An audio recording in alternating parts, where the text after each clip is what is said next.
এই যে আমি চ্যালেঞ্জটা করেছি, আপনি দেখবেন খবরের কোনো খবরে দেখাবে না, তার কারণ সংবাদ মাধ্যম সেটাই দেখাবে যেটা বিজেপি চায়। সংবাদ মাধ্যম খুললে খালি কি দেখবেন?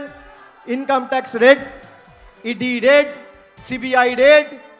এই রাজ্যে 18টাকে যদি ডবল করে দেন 6 মাসের মধ্যে, এই সরকারটাকে বঙ্গোপসাগরে ফেলার কাজ আপনাদের বিরোধী দলনেতা করবে।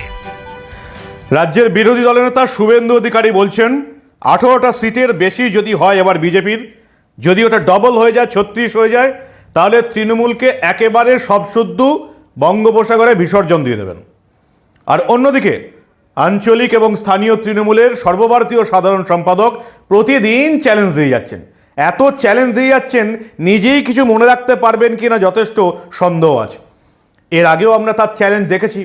অর্জুন সিং কয়েক বছর আগে প্রথমবার যখন তৃণমূল ছেড়ে বিজেপিতে যান, এই অভিষেক বন্দ্যোপাধ্যায় চ্যালেঞ্জ দিয়েছেন অর্জুন সিং জিতলে রাজনীতি ছেড়ে দেব। অর্জুন সিং জিতেছিলেন, উনি রাজনীতি ছাড়েননি। তারপরে আমরা দেখলাম সৌমিত্র খান তৃণমূল থেকে বিজেপিতে যোগদান করার পর এই অভিষেক বন্দ্যোপাধ্যায় চ্যালেঞ্জ দিয়েছিলেন সৌমিত্র খান জিতলে রাজনীতি ছেড়ে দেব। সৌমিত্র খান জিতেও ছিলেন, উনিই রাজনীতি ছাড়েননি। এবারে উনি একের পর এক চ্যালেঞ্জ দিয়ে যাচ্ছেন। এবারে কি চ্যালেঞ্জ দিলেন? আজকে আরও হাস্যকর চ্যালেঞ্জ দিয়েছেন এবং 42টি আসনের সমস্ত প্রার্থীকে তুলে নিয়ে নেবার চ্যালেঞ্জ। কোনো প্রার্থী আর রাখবেন না, 42টা আসনই প্রার্থী পদ প্রত্যাহার করে নেবেন আঞ্চলিক তৃণমূলের সর্বভারতীয় সাধারণ সম্পাদক। কিসের চ্যালেঞ্জ এবার দেখাবো, সবটা শোনাবো।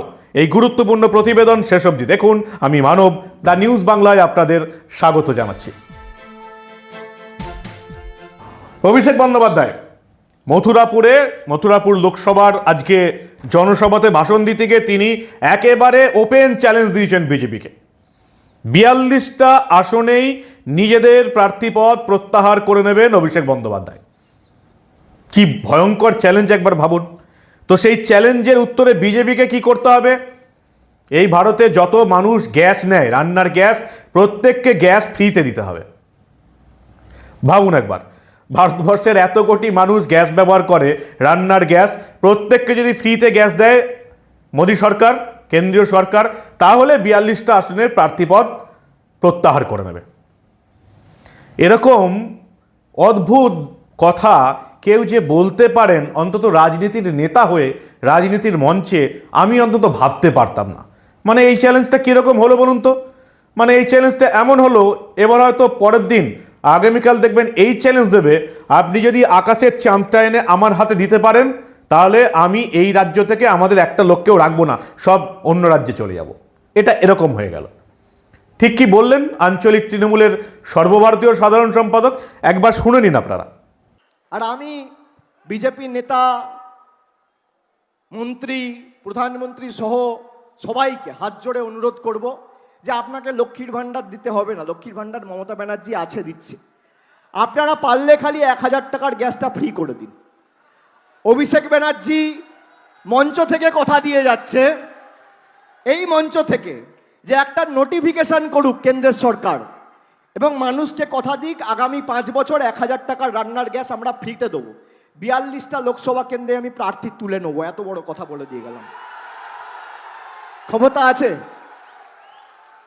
একটা নোটিফিকেশন করে বলতে হবে 5 বছর সব গ্যাস ফ্রি, যে যত গ্যাস ইউজ করবে। পারবেন? আপনার 3000 টাকা লক্ষ্মীর ভাণ্ডারের দরকার নেই, আপনি 1100 টাকার গ্যাস ফ্রি করুন। Open challenge. এরপর যথারীতি একেবারে পিসির পথ অনুসরণ করে ভাইপো নেমে পড়লেন ভারতবর্ষের যে সংস্থাগুলো আছে, ED, CBI, NIA, income tax, সেগুলোকে ব্যঙ্গ এবং অপমান করতে।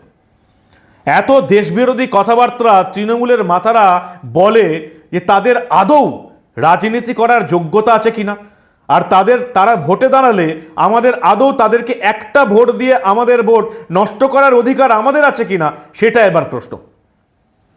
কি দুর্ভাগ্য আমাদের! দেখুন, আমরা আবার 3বার বিধানসভা ভোটে এই দলটাকে ভোট দিয়ে 15টা বছর পশ্চিমবঙ্গের রাজত্বে বসিয়ে রেখেছি, যাদের চোখে বিএসএফ, কেন্দ্রীয় বাহিনী, ইন্ডিয়ান আর্মি, এদের কোনো সম্মান নেই। বাকি ইন্ডিয়ার যারা সংস্থা, যে সিবিআই এর জন্য মমতা বন্দ্যোপাধ্যায় বামফ্রন্ট আমলে প্রতিদিন আকুলি বাকুলি করতেন, সেই সিবিআই বিরুদ্ধে তৃণমূলের কোনো সম্মান নেই। ইডি, সিবিআই, এনআইএ, আয়কর দপ্তর কি বলছেন আজকে? আজকে অভিষেক বন্দ্যোপাধ্যায় বিজেপির প্রার্থী ঠিক করে দিলেন, বললেন এই 4টে সংস্থার লোকজনকে আপনারা প্রার্থী করে দিন। আপনারা তো প্রার্থী পাচ্ছেন না, ডায়মন্ড হারবারও প্রার্থী পাচ্ছেন না। কি বললেন আজকে অভিষেক বন্দ্যোপাধ্যায়, শুনুন আপনারা। এই যে আমি চ্যালেঞ্জটা করেছি, আপনি দেখবেন কোনো খবরে দেখাবে না, তার কারণ সংবাদ মাধ্যম সেটাই দেখাবে যেটা বিজেপি চায়। সংবাদ মাধ্যম খুললে খালি কি দেখবেন? Income tax raid, ED raid, CBI raid. আমি তো কবে বলেছি যে মেঘনাদের মতো মেঘের আড়াল থেকে না লড়ে ইডি সিবিআই হয়ে প্রার্থী হয়ে দাঁড়াক। ডায়মন্ড হারবারে তো প্রার্থী পাচ্ছে না, ইডি ডাইরেক্টর দাঁড়াক, সিবিআই ডাইরেক্টর দাঁড়াক।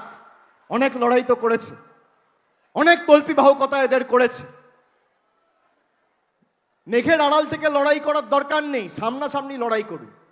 4টে আসন খালি রয়েছে, আমি বলবো একটা ইনকাম ট্যাক্সের ডাইরেক্টর, একটা সিবিআই এর ডাইরেক্টর, একটা এনআইএ এর ডাইরেক্টর, একটা ইডির ডাইরেক্টর। এই 4টে লোককে দাঁড় করা। দেখুন বাংলার ক্ষমতা কি, আপনার কাছে সব রয়েছে, অর্থ, টাকা, পয়সা, বিচার ব্যবস্থা, সংবাদ মাধ্যম, সব। আর তৃণমূলের কাছে খালি মানুষ রয়েছে। জনতার দরবারে বিচার হোক, মানুষ জবাব দিয়ে দেবে।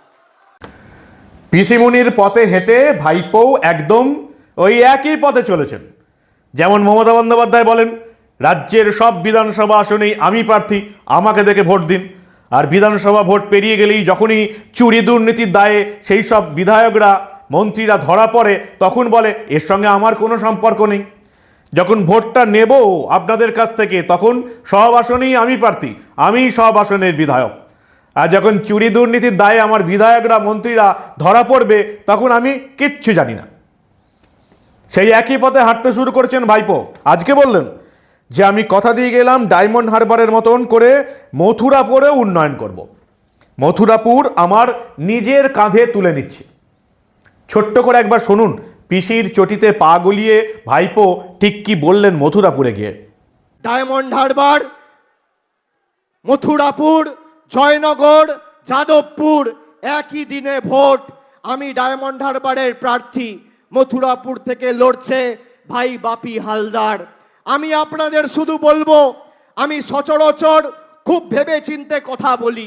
আমি যা কথা দিই কথা রাখি, এবং কথা রাখার নামই তৃণমূল কংগ্রেস।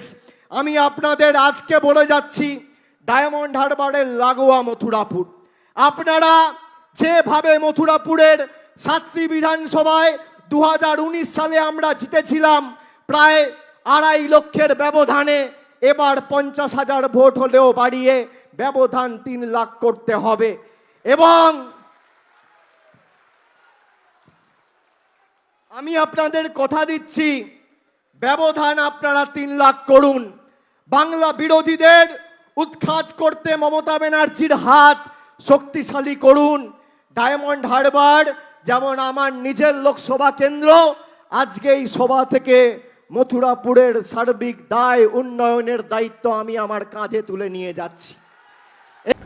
অন্যদিকে রাজ্যের বিরোধী দলনেতা শুভেন্দু অধিকারী, এত ধানাই পানায়ের কোনো প্রশ্নই নেই। তিনি প্রথম থেকে যেটা বলে এসছেন যে এই রাজ্য থেকে তৃণমূলকে উৎখাত করে ছাড়বেন, সেই চ্যালেঞ্জটা তিনি বারবার দিচ্ছেন এবং পরিষ্কার মানুষকে বলে দিলেন যে 19 সালে 2019-এর লোকসভা ভোটে বিজেপি এ রাজ্য থেকে 18টা আসন পেয়েছিল।